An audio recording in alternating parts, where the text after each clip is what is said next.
ಮಾನ್ಯ ಶಿವರಾಜ್ ತಂಗಡಿ ಮಿನಿಸ್ಟರ್ ಅವರಿಗೆ ಹೇಳಲಿಕ್ಕೆ ಇಷ್ಟಪಡ್ತೇವೆ. ನೋಡ್ರಿ, ಒಂದು ಗ್ರಾಮ ಪಂಚಾಯತಿ ಒಂದು ಸಭೆ ಆಗ್ಬೇಕಂದ್ರೂ ಕೂಡ ಎಲ್ಲ ಮುಖಂಡರು, ಗ್ರಾಮ ಪಂಚಾಯತ್ ಮೆಂಬರು, ಊರಿನ ಪ್ರಮುಖರು ಎಲ್ಲರೂ ಸೇರಿ, ಅಧಿಕಾರಿಗಳು ಸೇರಿ ಒಂದು ತೀರ್ಮಾನ ಆಗ್ತೈತೆ. ಇವರು ಏಕಾಏಕಿ ಹೇಳ್ತಾರೆ 2ನೇ ಬೆಳೆಗೆ ನೀರಿಲ್ಲ ಅಂತೇಳಿ. ಅಂದ್ರೆ ಇದ್ರ ಅರ್ಥ ಏನು ಅಂದ್ರೆ ಯಾವ MP MLA ಗಳು ಯಾರು ಲೆಕ್ಕನೇ ಇಲ್ಲ ಇವರಿಗೆ.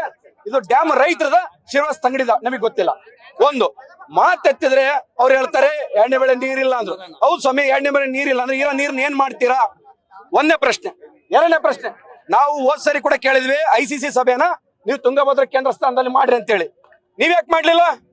ನಾನು ಫೋನ್ ಮಾಡಿದಾಗ ಹೋದ್ ಸರಿ ಹೇಳಿದ್ರು ಅಧಿಕಾರಿ ವರ್ಗದವರು, ಮಿನಿಸ್ಟ್ರು ಎಲ್ಲರೂ ಇಲ್ಲಿ ಬೆಂಗಳೂರಲ್ಲಿ ಅವೈಲೇಬಿಲಿಟಿ ಆಗ್ತಾರೆ, ಇಲ್ಲಿ ಮಾಡ್ತೀವಿ ಅಂದ್ರು. ಯಾಕೆ ಅವ್ರಿಗೆಲ್ಲ ಸಂಬಳ ಕೊಡೋದಿಲ್ಲ? ಸರ್ಕಾರ ಕೊಡ್ತಲ್ರಿ. ಆ ಮೀಟಿಂಗ್ ಸಲುವಾಗಿ ರೈತರ ಮುಖಂಡರು, ರೈತರೆಲ್ಲರೂ ಅಲ್ಲಿಗೆ ಬರ್ಬೇಕಾ? ರೈತರು ಎಲ್ಲಿದಾರ? ತುಂಗಭದ್ರಾ ಡ್ಯಾಮ್ ಎಲ್ಲೈತೆ, ಅಲ್ಲಿ ಸಭೆ ಆಗ್ಬೇಕು. 2ನೇ ಬೆಳೆ ನೀರ್ ಕೊಡಕ್ಕೆಲ್ಲ ಅನ್ನಕ್ಕೆ ನೀವ್ಯಾರು?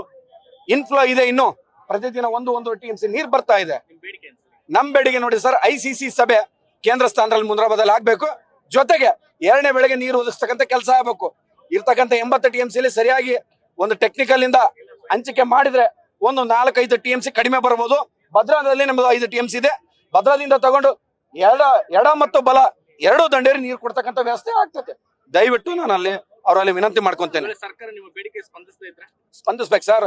ರೈತರು ಉತ್ತರ ಯಾವಾಗ ಕೊಡ್ಬೇಕು ಅವಾಗ ಕೊಡ್ತಾರೆ.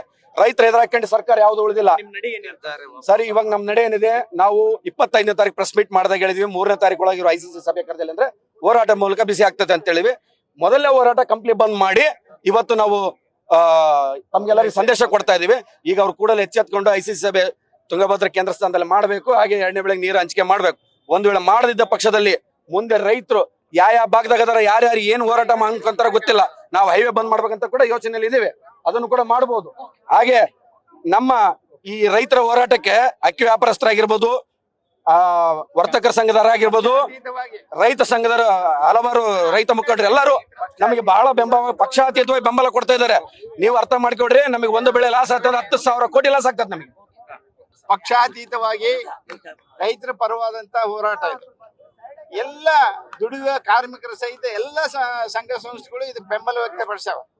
ಯಾಕಪ್ಪ ಅಂದ್ರೆ 6 ತಿಂಗಳ ಕೆಳಗೆ ಮೀಟಿಂಗ್ 6ನೇ ತಿಂಗಳಿಗೆ ಬೆಂಗಳೂರ ಕರೆದಿದ್ದು, ಮತ್ತೆ ಕರಿತೀವಿ ಅಂದ್ರು ಅಕ್ಟೋಬರ್ ನವೆಂಬರ್ನಾಗ. ಇವತ್ತಿನವರೆಗೆ ಕರೆದಿಲ್ಲ.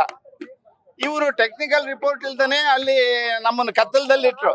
ಈಗ ನೀವು ಮೀಟಿಂಗ್ ಕರೀರಿ, ಅಲ್ಲೇ ಮುಖಾಮುಖಿ ಆಗೋಣ. ಸರ್ಕಾರ ಮೀಟಿಂಗ್ ಯಾಕೆ ಕರೀತಾ ಇಲ್ಲ? ಪ್ರಶ್ನೆ, ಯಾಕೆ ಕರೀತಾ ಇಲ್ಲ? ಟೆಕ್ನಿಕಲ್ ರಿಪೋರ್ಟ್ ತಗೊಳ್ರಿ, ನಮ್ಮನ್ನ ಕರೀರಿ, ರೈತ ಮುಖಂಡರನ್ನ ಕರೀರಿ, ಅಲ್ಲೇ ಚರ್ಚೆ ಆಗ್ಲಿ. ಅದು ಬಿಟ್ಟು ಗೊಂದಲಗಳ ಹೇಳಿಕೆ ಕೊಡ್ತಾ ಇದೀರಿ. ಇದು ಯೋಗ್ಯವಲ್ಲ, ಯಾರಿಗೂ ಯೋಗ್ಯ ಗೌರವ ತರುವಂತದ್ದಲ್ಲ. ರೈತರು ತಮ್ಮ ಸ್ವಂತ ಕೇಳ್ತಾ ಇಲ್ಲ, ಅನ್ನದಾತ ರೈತರು. ನೀವು ಮೀಟಿಂಗ್ ಯಾಕೆ ಕರೀತಾ ಇಲ್ಲ? ICC ಮೀಟಿಂಗ್ ಇಲ್ಲಿ ಕರಿತೀವಿ ಅಂದರು, ಮೊದಲನ್ನು ಕರೀರಿ. ಅಲ್ಲಿ ನೀರು ಲಭ್ಯತೆ ಎಷ್ಟಿದೆ, ಟೆಕ್ನಿಕಲ್ ತಜ್ಞರು ಇರ್ತಾರೆ, ತಾಂತ್ರಿಕ ತಜ್ಞರು, ಅವರು ಉತ್ತರ ಕೊಡ್ತಾರೆ. ಏನು ಬರೇ 3 ತಿಂಗಳೊಳಗೆ ನಾವು ಗೇಟ್ ಕುಂದಿಸ್ತೀವಿ ಅಂತ ಅಂದಾರೆ ತಜ್ಞರು ನಮಗೆ. ಕನ್ನಯ್ಯ ನಾಯ್ಡು ಅವ್ರ ಹತ್ರ 3-4 ಸಲ ನಾನು ಮಾತಾಡೀನಿ. ಇಲ್ಲ, ಇದಕ್ಕೆ ಸಂಬಂಧ ಇಲ್ಲ. ಸಮಸ್ಯೆ ಇರೋದು ಅದನ್ನೇ ನಾನು ಹೇಳ್ತಿರೋದು. ತಜ್ಞರು ರಿಪೋರ್ಟ್ ಕೊಟ್ಟಾರೆ, ನಮಗೆ 3 ತಿಂಗಳು ಸಾಕು ಅಂದಾರೆ. ನಮಗೆ ಈಗ ನೀವು ತಕ್ಷಣ ಮೀಟಿಂಗ್ ಕರೆದು ಒಂದು ತೀರ್ಮಾನಕ್ಕೆ ಬಂದ್ರೆ ನಾವು ಸಸಿ ಮಡಿ ಹಾಕ್ಯಂತೀವಿ ನವೆಂಬರ್ ಕೊನೆ ವಾರದಲ್ಲಿ, ಮತ್ತು ಮಾರ್ಚ್ ಒಳಗಡೆ ಎಲ್ಲ ಬೆಳೆ ಬರ್ತೈತೆ. ಇದು ಆಲೋಚನೆ ಮಾಡ್ರಿ. ರೈತರ ಹಿತಾಸಕ್ತಿ ಮುಖ್ಯ.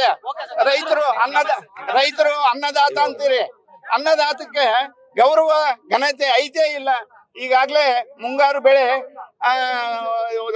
ಹವಾಮಾನದ ವೈಪರೀತ್ಯದಿಂದ ಹಾಳಾಗಿ ಹೋಗ್ಬಿಟ್ಟೈತೆ, ನೆಲ ಕಚ್ಚಿ ಹೋಗ್ಬಿಟ್ಟಾರೆ.